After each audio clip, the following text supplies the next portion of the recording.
Hello and welcome to our step-by-step guide on how to wire up an rj45 plug. To create reliable Ethernet connections, take the following steps.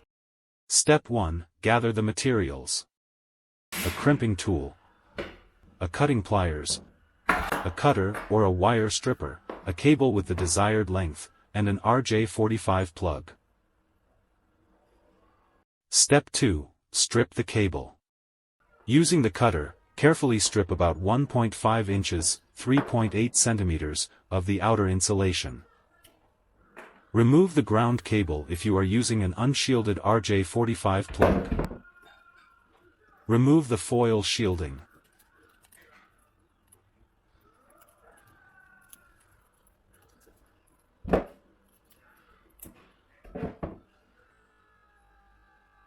Step 3. Organize the wires. There are two standards, T568A and T568B. Both are correct. As long as both ends of your cables are wired the same, AA or BB, it's gonna be fine. The T568B is by far the most common, so we're going to use it in our video. Straighten and organize the 8 color-coded wires, orange-white, orange, green-white, blue, blue-white, green, brown-white, brown, in the desired order following the T568B standard. Step 4. Trim excess wires.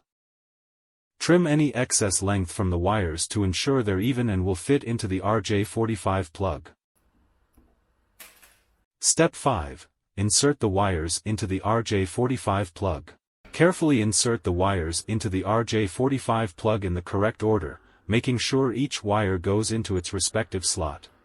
Step 6. Verify wire placement. Double-check the wire placement to ensure they are correctly aligned and seated in the rj45 plug. Step 7. Crimp the rj45 plug.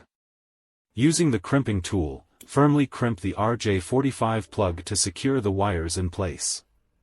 Make sure the crimping is done evenly and completely. Final step. Inspect the connection. Inspect the completed rj45 plug to confirm that all wires are securely crimped and in the correct order.